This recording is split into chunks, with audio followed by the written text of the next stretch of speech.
Olá pessoal, boa tarde. Bom, chegou o momento em que nós vamos passar a abordar cada benefício previdenciário em espécie. Tomando um chazinho que hoje está um frio tremendo aqui em Teresópolis, onde eu estou. Frio daqueles de doer os ossos. Eu sou do Rio, então não estou acostumado com esse tipo de frio, cara. Me faz assim, me causa assim um desconforto muito grande. Talvez para o pessoal de fora do Brasil, mesmo do Sul, o impacto não seja tão significativo, mas tudo se supera. Bom, e na trilha da apuração, da investigação de cada benefício previdenciário em espécie, eu quero que vocês estejam prontos para a prática profissional, para o manejo do direito previdenciário, orientando seus clientes, verificando caso a caso, ou eventualmente na condição de defensores públicos, membros da Procuradoria, da Magistratura, em algum contexto, em algum cenário, vocês vão ser chamados a se manifestar, opinar ou demandar a concessão de determinados benefícios previdenciários. E aí é necessário conhecer os requisitos de cada benefício para que o posicionamento seja tecnicamente adequado. A minha opção, pelo menos para as aulas gravadas, é começar a análise por um grupo de benefícios que tem como objetivo uma essência de proteção comum. Do que eu estou falando? Estou falando de benefícios previdenciários que se destinam à proteção do trabalhador que esteja passando por alguma situação de incapacidade laboral. Então,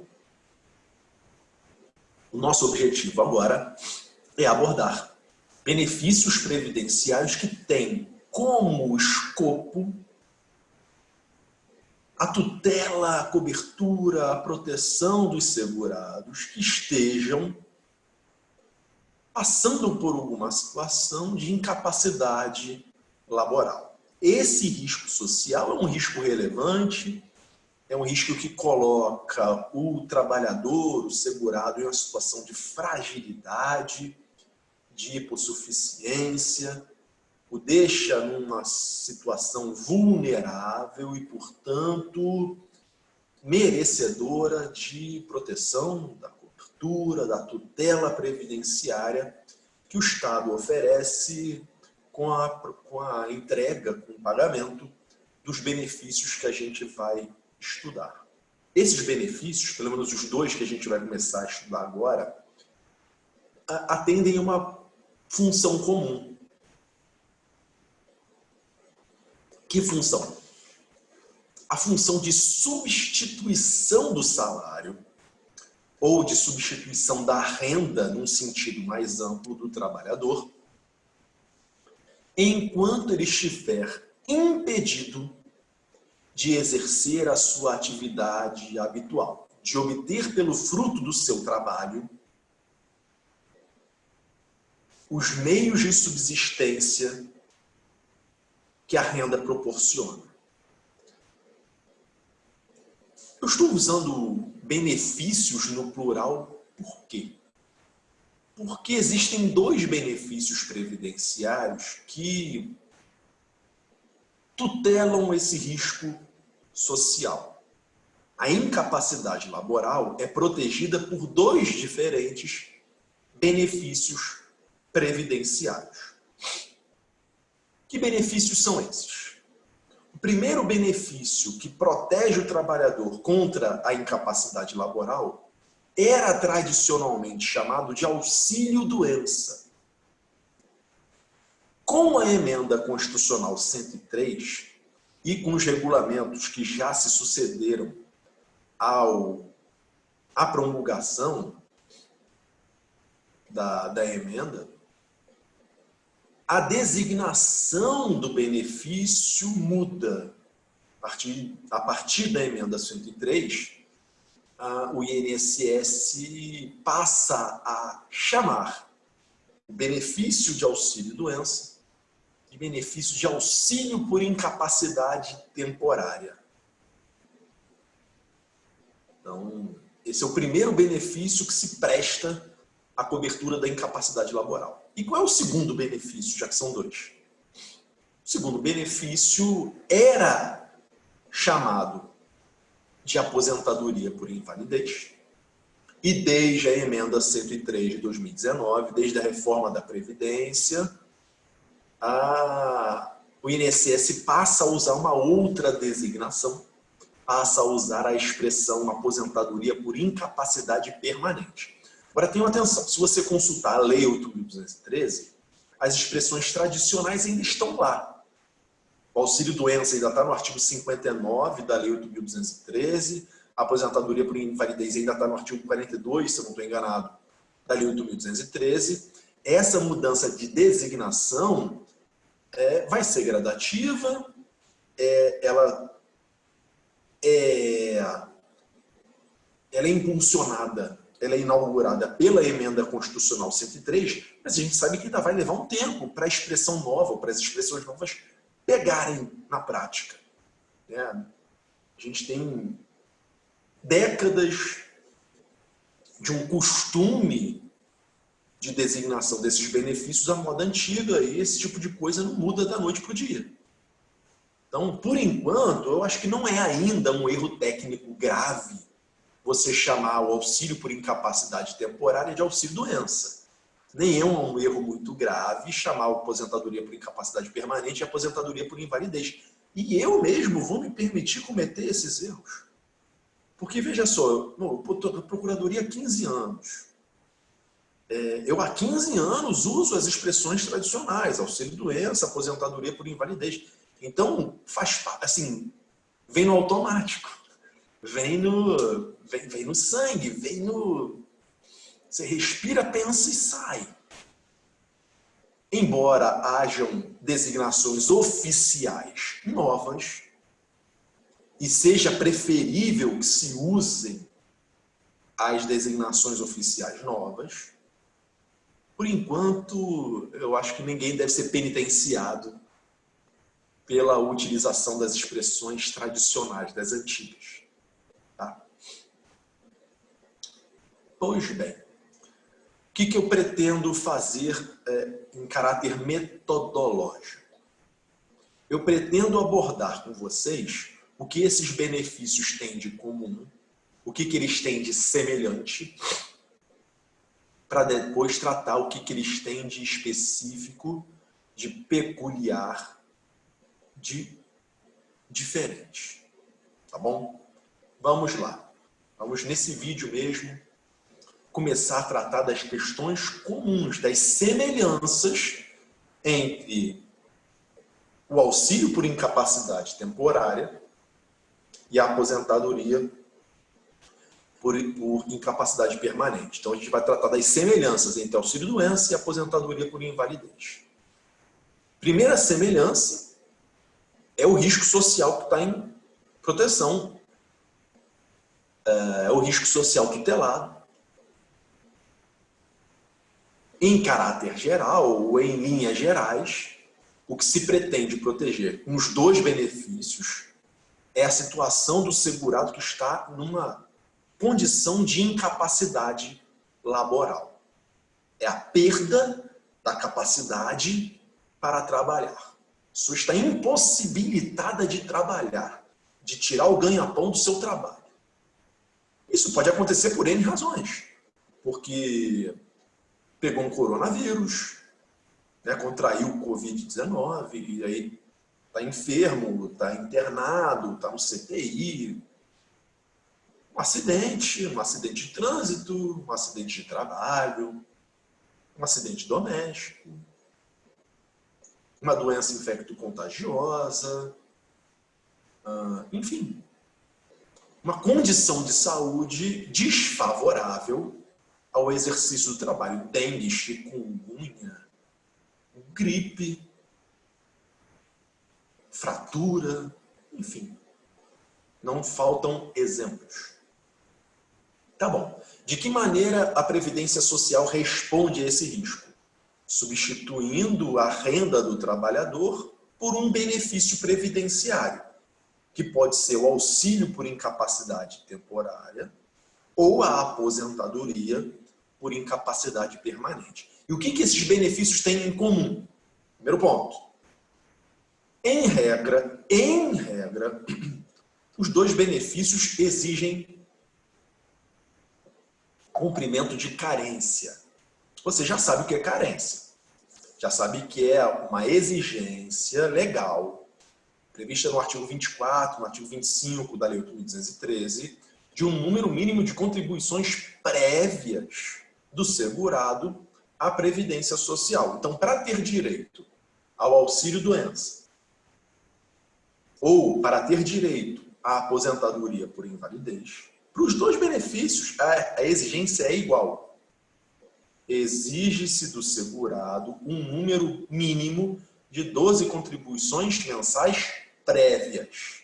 Então, antes de requerer o benefício, antes de postular o benefício, o segurado tem que ter no seu histórico 12 contribuições mensais. E lembre-se, se a responsabilidade do recolhimento é do próprio segurado, recolhimentos feitos de maneira intempestiva, recolhimentos em atraso, não são computados para efeito de carência.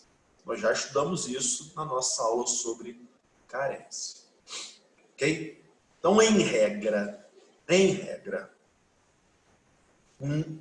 para a concessão de benefícios previdenciários por incapacidade laboral, exige-se do segurado o cumprimento de carência. Quanto de carência? A regra legal é exigir do segurado 12 contribuições mensais prévias. 12. Tem exceções? Tem exceções, estão veiculadas no artigo 26. Certas doenças reputadas doenças graves pelo legislador, e elas estão listadas no artigo 151 da lei, elas são liberadas do cumprimento de carência para efeito de concessão de benefícios por incapacidade. Então, cardiopatias graves, Parkinson, HIV, neoplasia, câncer. Então, tem uma lista com doenças bem severas, bem contundentes contra a saúde. E entendeu o legislador que deveria liberar o segurado de cumprimento de carência caso uma dessas doenças provoque incapacidade laboral. Outra exceção é o acidente do trabalho. Então, quando a incapacidade decorre de um acidente do trabalho, o segurado também fica liberado do cumprimento de carência. Então, essas são as duas situações em que você vai ter uma exclusão da exigência legal de carência. Segundo ponto, não confunda adoecimento com incapacidade. Qual é o risco social que esses benefícios protegem? É a incapacidade laboral, é a impossibilidade de exercício de atividades laborais. Igor, mas isso não significa estar doente? Não necessariamente. Pense comigo a seguinte situação, pense comigo o seguinte cenário fático. Uma pessoa pode muito bem ser portadora de uma doença e ter essa doença sob absoluto controle médico, medicamentoso e terapêutico. E mesmo portadora da doença, a pessoa preserva integralmente a sua capacidade para trabalhar. É o meu caso. Eu vou me citar como exemplo, porque eu sou portador de uma doença. Eu sou portador de miopia. O uso de óculos é uma evidência disso.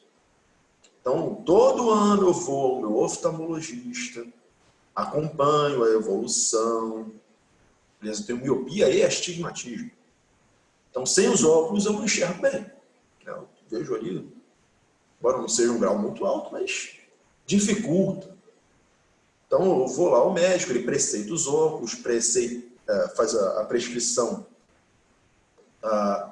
da lente de contato, ele acompanha para ver se não tem uma evolução mais severa, mas eu consigo controlar com o uso do óculos, com a correção dos óculos, com a correção da lente de contato, quando é o caso. E isso não me deixa incapacitado para trabalhar nem como professor, nem como procurador, nem como advogado, nem para nenhuma atividade profissional que eu exerço.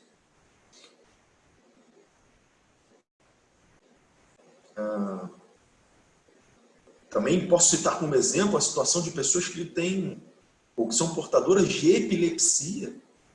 Dezenas ou centenas de pessoas são portadoras dessa doença, mas fazem um acompanhamento com um neurologista,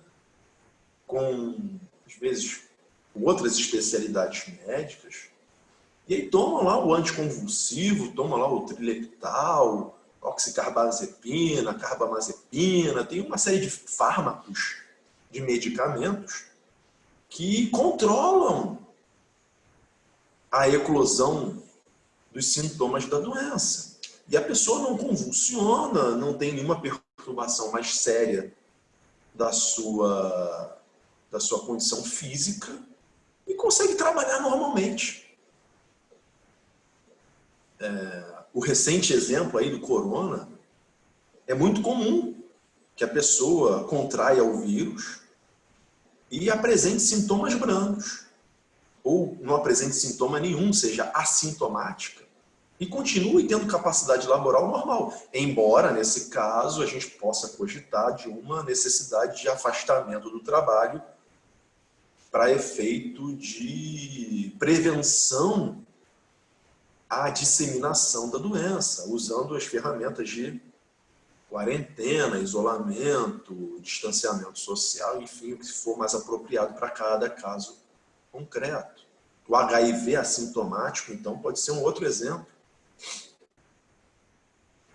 Então, o que está em jogo, o que é digno de cobertura, é a incapacidade laboral. É quando a condição de saúde é deteriorada a ponto de impossibilitar ao sujeito o exercício de uma atividade profissional.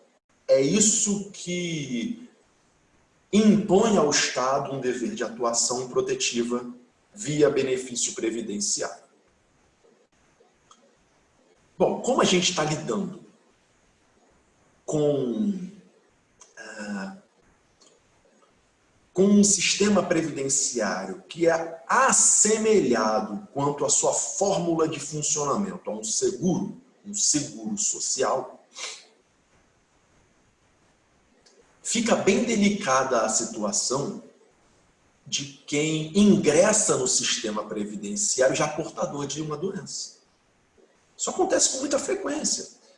Quando a pessoa começa a trabalhar, quando ela se filia ao regime geral, ela já é portadora de uma doença que ela carrega desde a sua adolescência, desde a sua juventude. Não faltam exemplos. Eventualmente um câncer, o HIV, epilepsia, algum problema renal, algum problema cardíaco, enfim. E aí o que a gente faz quando a pessoa ingressa no regime geral de previdência social já portador da doença? Como regra geral, o artigo 42 da Lei 8.213 nos diz o seguinte: olha, quando a pessoa ingressa no regime previdenciário já portadora da doença, a incapacidade resultante dessa doença não vai ser protegida pela Previdência. Porque isso seria uma burla ao modelo securitário, um drible ao modelo contributivo, uma burla ao caráter de seguro social, mais de seguro da Previdência Social. Então, se uma pessoa ingressa no RGPS já portadora de uma insuficiência renal crônica,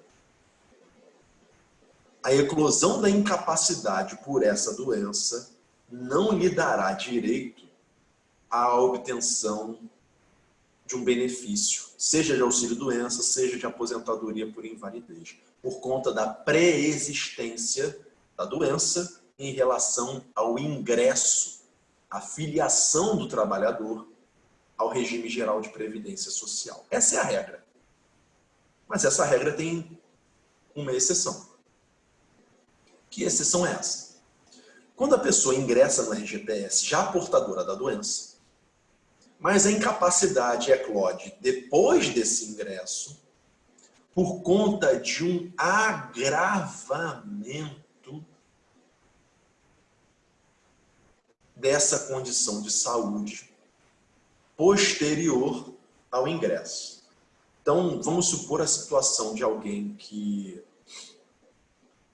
ingresse no RGPS já com uma condição de saúde diagnosticada, por exemplo, de um câncer, só que um câncer controlado, localizado, identificado, combatido com um fármaco, não houve sequer necessidade de radioterapia nem de quimioterapia, enfim. A pessoa ingressa na RGPS, começa a trabalhar e alguns anos depois, algum tempo depois, ela tem recidiva, ela tem um agravamento, passa a ter que se submeter à radioterapia, quimioterapia, e por conta disso tem a sua condição de saúde fragilizada, debilitada, tem que se afastar do trabalho. Quando ela se afastar, ela vai ter direito ao benefício previdenciário substitutivo do salário? Vai. Porque embora a doença seja pré-existente, a incapacidade decorreu de um agravamento posterior à filiação. E esse agravamento posterior à filiação é ressalvado pela lei. Então, esse é o cenário que se coloca. A regra geral, pré-existência da doença não viabiliza a concessão de benefício por incapacidade. Exceção, quando a incapacidade decorre de um agravamento da condição de saúde posterior à filiação. Tá bem? Bom, e como é que a gente constata se o sujeito está incapacitado, se não está incapacitado, com base em que parâmetros, com base em que critérios? Bom, essencialmente, essa aferição é uma aferição médica, sujeita a um exame médico pericial. Quem faz esse exame pericial? É um agente público que atualmente ocupa um cargo chamado de perito médico federal. O perito médico federal ele é um ocupante de cargo público vinculado ao Ministério da Economia, mas que presta um serviço público dirigido ao atendimento dos segurados do INSS, o Regime Geral de Previdência Social. Então, quando se faz o requerimento de concessão de um benefício com esse perfil, é imperativo que seja designada uma data de realização da perícia médica. E aí é ônus do segurado se apresentar ao ato pericial munido dos documentos que sejam necessários para a aferição da sua condição de saúde.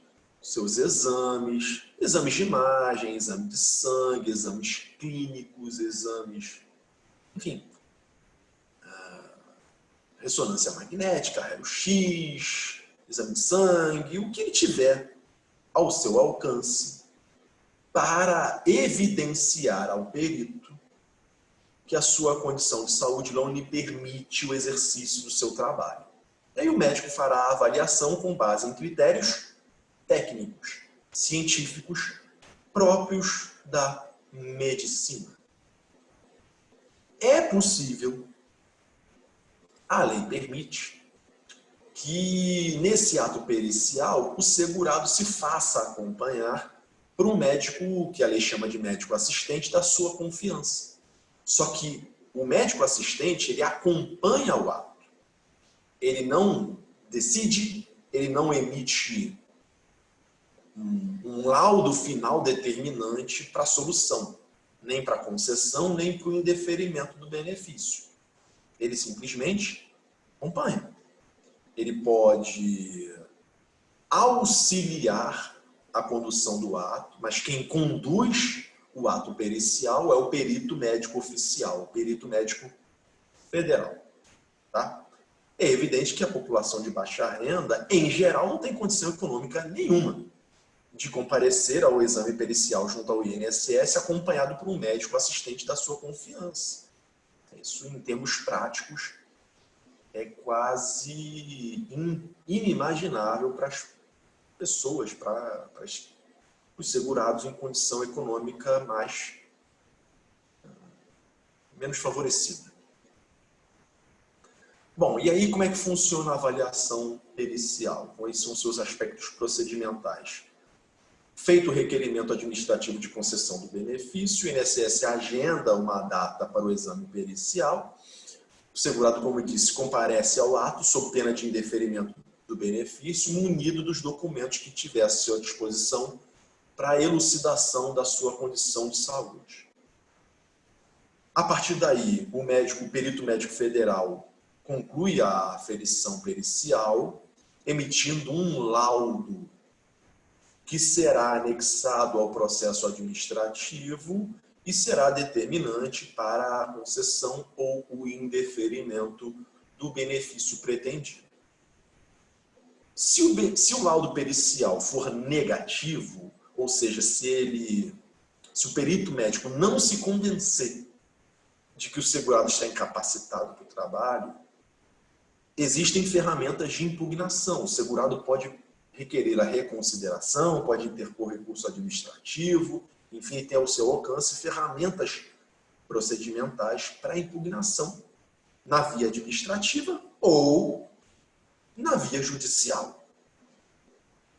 Ele pode propor uma demanda judicial para dizer, olha, o INSS praticou um ato administrativo com o qual eu não concordo. Ele me considera apto para voltar ao trabalho, mas eu estou com a doença ABC, eu estou com sintomas de D, E e F, eu não tenho a menor condição de voltar ao trabalho, na minha opinião. E aí a decisão vai ser tomada pelo juiz federal competente. Tem uma situação interessante, que é a situação que os autores costumam chamar de limbo previdenciário, que é o seguinte: o sujeito é empregado de uma empresa, tá? E ele, por conta de uma questão de saúde, se sente incapacitado para trabalhar. Ele, portanto, faz o requerimento de concessão de benefício por incapacidade, é periciado pelo INSS, e o INSS diz, não, você está apto para trabalhar. Volte lá para a sua empresa, se apresente, continue sua relação de trabalho normal lá. Porque a sua condição de saúde é uma condição normal. E aí o empregado volta para a empresa no dia seguinte e diz assim, olha, o INSS não me concedeu o benefício. Estou me reapresentando aqui para o trabalho, vou cumprir minha jornada. E aí o RH da empresa, a equipe médica, o serviço médico da empresa, que tem o dever de monitoramento das condições sanitárias desse trabalhador, avalia a condição física, avalia a condição de saúde desse trabalhador e diz, não, você não tem a menor condição de trabalhar. Você pode morrer aqui no trabalho, você pode ter uma complicação grave. Aqui você não está apto para trabalhar. Nós não te consideramos apto para exercer sua atividade. Aí a pessoa fica no limbo. A empresa impede do exercício profissional. O INSS recusa a concessão do benefício. Ela fica ao Deus dará. Ela fica abandonada à própria sorte. Então, cabe ao advogado, cabe ao patrono dos interesses desse segurado a busca do instrumento de solução mais adequado, mais célere, mais pronto para essa solução, para essa resposta, para essa tutela de interesses. Isso pode acontecer pela via da impugnação administrativa, pelo recurso administrativo, que pode demandar algum tempo até o agendamento da nova perícia. Isso pode acontecer pela via judicial, Ah, mas vai ter o tempo também da designação da perícia judicial, mas aí você pode ter a válvula da tutela de evidência ou da tutela de urgência. A antiga antecipação de tutela jurisdicional pode ser um caminho. Enfim, ou você pode ter a reclamação trabalhista em face da empresa, para compelir a empresa à absorção da mão de obra desse trabalhador. Enfim, se tem algum... É uma questão de estratégia profissional você trilhar o caminho mais adequado diante de cada caso concreto, da perspectiva do acervo probatório, enfim, para a tutela dos interesses do teu cliente.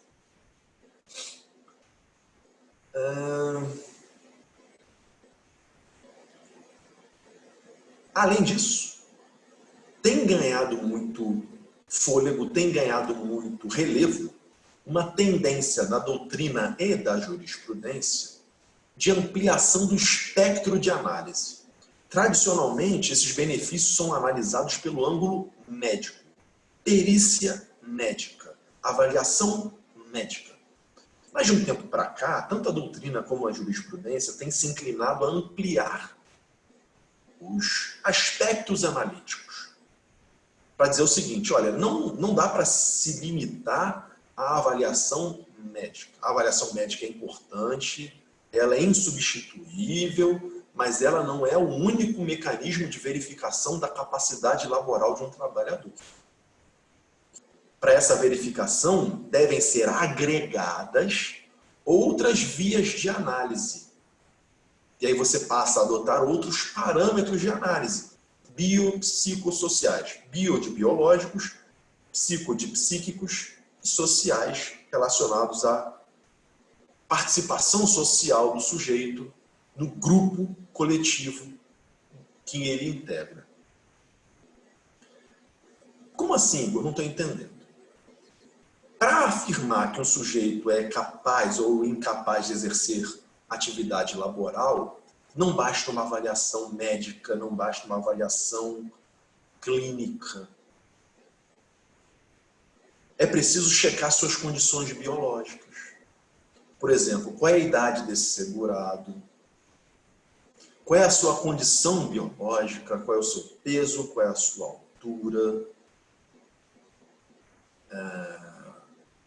Como está a sua condição biológica atual? Isso pode ser determinante para dizer, olha, diante da situação apresentada, diante do cenário biológico apresentado, o retorno à atividade profissional é quase que insustentável, é improvável. É preciso checar também as condições psíquicas desse trabalhador.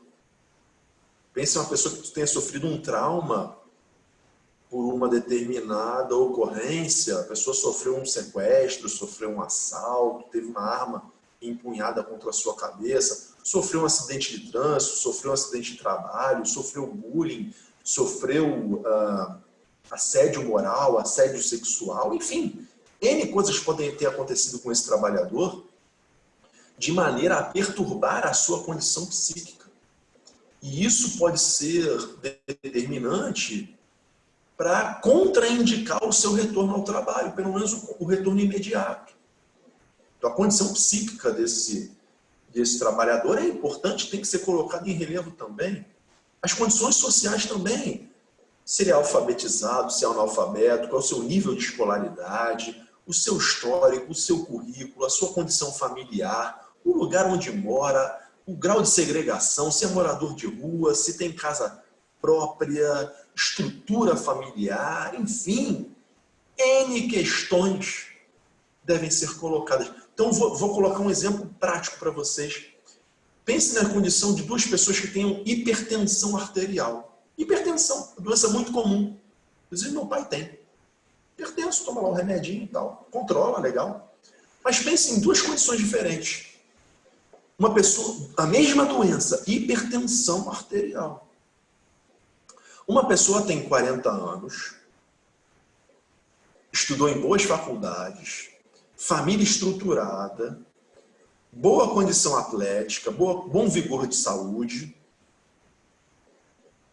sem nenhum abalo físico nem psíquico, além da sua hipertensão arterial. Quando ele faz esforço físico, é evidente que a pressão dele é abalada. Então, tem lá as suas contraindicações físicas. Mas compara a condição desse sujeito com um outro trabalhador com a mesma doença, hipertensão arterial, com 64 anos de idade, subnutrido, morador de rua ou analfabeto, que no seu currículo só tem passagens efêmeras, exercendo atividade de servente de pedreiro. Talvez o prognóstico, talvez a análise de indicação de retorno ao trabalho para esses segurados não seja a mesma, e provavelmente não vai ser a mesma. Então você deve levar em consideração, é isso que a doutrina está propondo. Não só a questão médica, não é só pegar o exame de pressão arterial, não é só pegar o exame de sangue, não é só pegar o raio-x e olhar. A questão vai além da análise médica, que é importante. Mas a avaliação biológica, psíquica e social também é relevante, também tem que entrar num enredo de análise. O STJ já tem N precedentes acolhendo essa tese, mas a incorporação dessa análise multidisciplinar no âmbito administrativo ainda encontra algumas barreiras. Nem sempre o INSS tem os recursos humanos necessários para essa avaliação multidisciplinar, digamos assim. Então, isso ainda encontra algumas barreiras empíricas, né? Especialmente na via administrativa.